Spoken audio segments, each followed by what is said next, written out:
Action News, Delaware Valley's leading news program with Gary Papa, Dave Roberts, and Jim Gardner.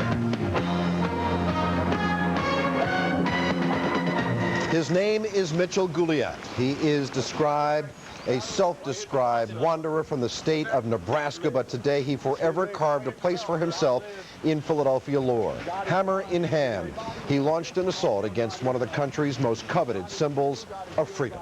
Friday night, and the big story in Action News tonight is today's attack on the Liberty Bell. At 9:45 this morning, Guilliatt pounded the Liberty Bell 4 times with a small sledgehammer.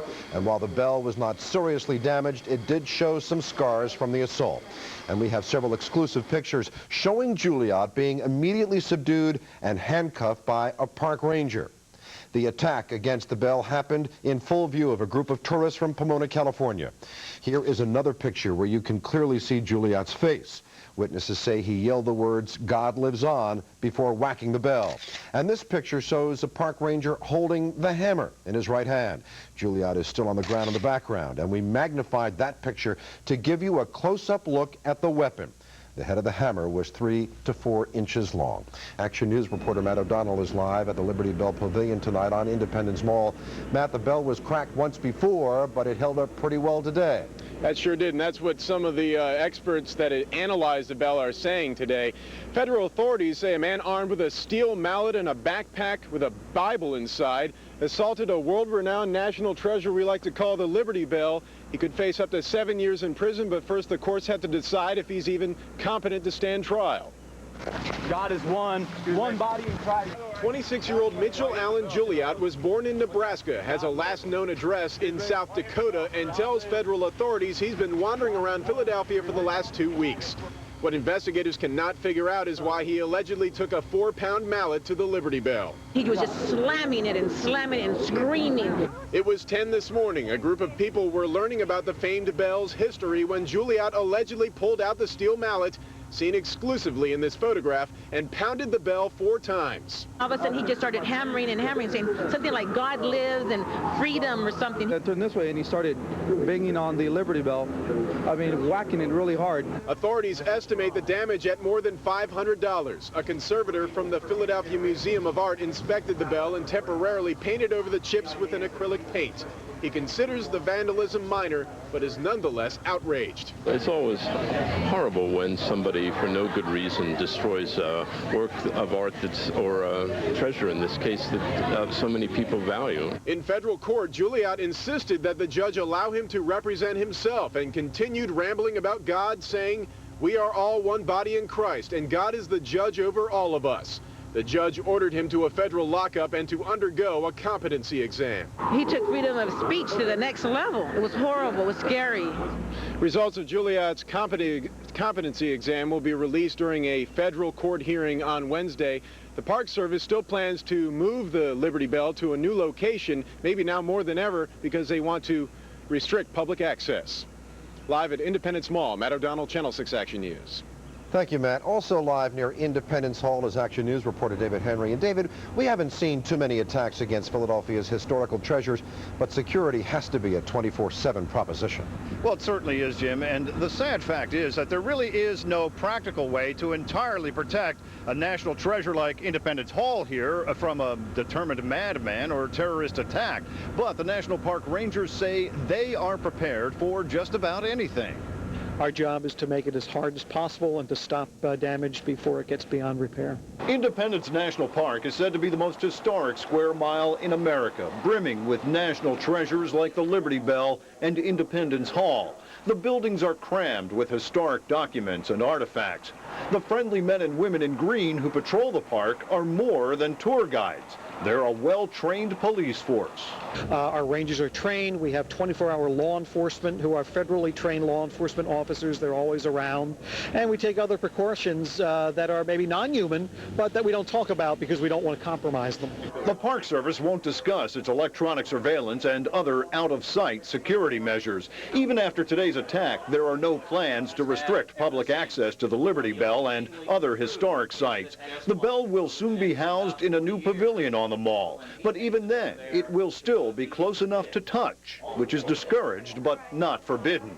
Visitors say, although today's incident is unfortunate, the bell should remain accessible. I feel we should have a right to be near it, close to it, and hopefully no one else will do something like this. Actually, I like it open like this. I was surprised that it's this open. I think for, again, a historical site, to be able to get this close to a piece that means that much, it's pretty neat.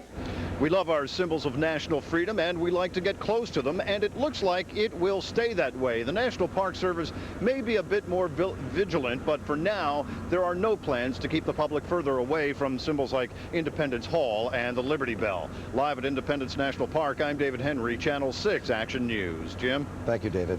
In other news tonight, Philadelphia police have arrested 2 suspects in a Mardi Gras night shooting on the Broad Street subway.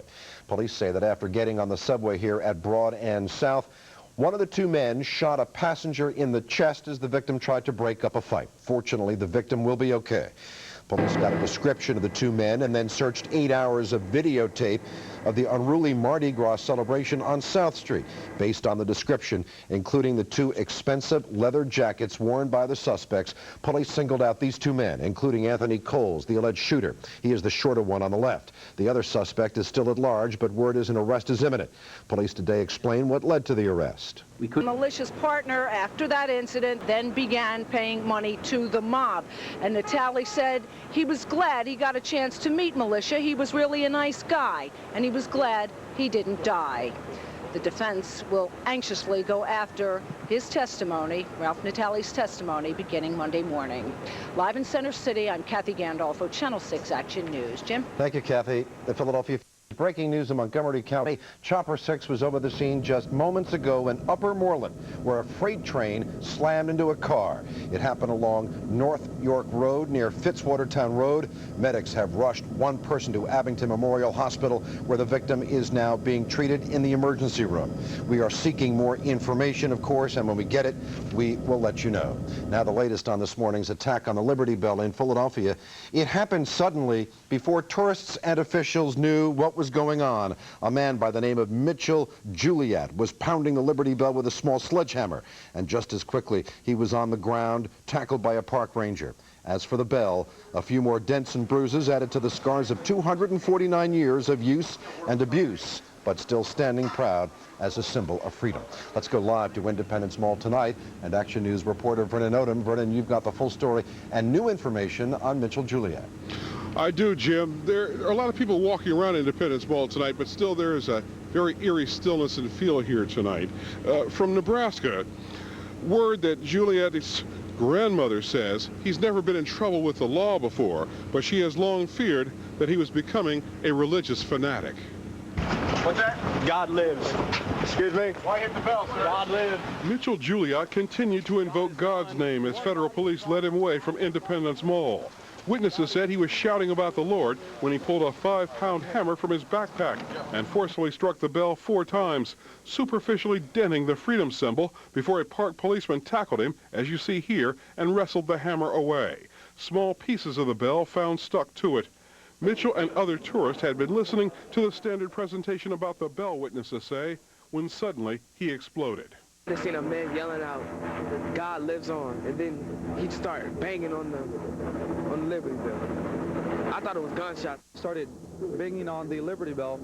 I mean, whacking it really hard. During a 5-minute court hearing, Guilliatt, wearing a T-shirt featuring a crucified Jesus, wished peace and love to all. Quote, "We are all one body in Christ, and God is the judge over all of us," he added. The charges against him carry a sentence of up to 7 years in prison. A psychiatric examination was ordered before his scheduled court appearance on Wednesday. Guilliatt's grandmother said at age 26 he had roamed through the West in recent years. A nice kid, but changed by the death of his father 5 years ago. A friend from high school told me that Mitchell Guilliatt was once in the most likely to succeed category. He was a really smart kid in high school, and good football player, had a future. He was going to college, and things just went downhill in a hurry.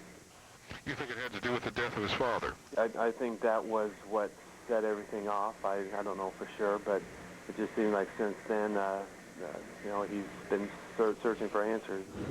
Jim, even later word from sources in Nebraska tonight that Guilliatt's mother and uncle will be flying into Philadelphia in the next several days.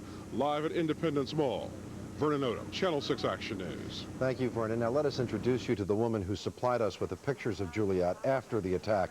Her name is Tina. She was accompanying her daughter's class on a field trip from New York. She showed us how Guilliatt raised his arms, hammer in hand, to pound away at the bell. The youngsters thought they were going to learn about American history today, but they got a lesson in modern-day violence as well. I thought it was an act. Because the way he did it, everybody stood there so stunned till one of the Rangers came over and pinned him down, and then that's when I started taking photos of him. I thought it was like an act. They were showing how you used to bang on the bell, but then I realized when he was getting arrested, I realized that it wasn't no trick. It was the real thing. All of a sudden we heard. Bell was ordered by Pennsylvania's government in 1751, and it was a test stroke of the clapper that caused the famous crack. The most famous ringing of the bell was on July 8, 1776, to announce the first public reading of the Declaration of Independence. It rang in the note of E-flat. The last time it rang was for George Washington's birthday in 1846. The bell was moved from Independence Hall to the pavilion on the mall in 1976, the Bicentennial. More than 1.5 million people visit it every year.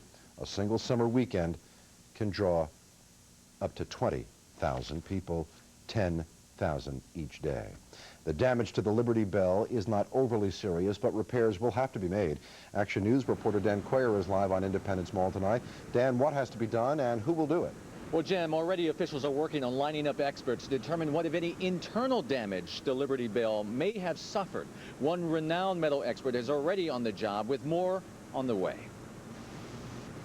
It really suffered some severe blows today. The bell's very, very fragile, and it's already been cracked many, many times. Independence Park Chief Curator Carrie Gethorn says the bell, which is made of copper and tin, is inherently brittle, which is why it has its crack to begin with.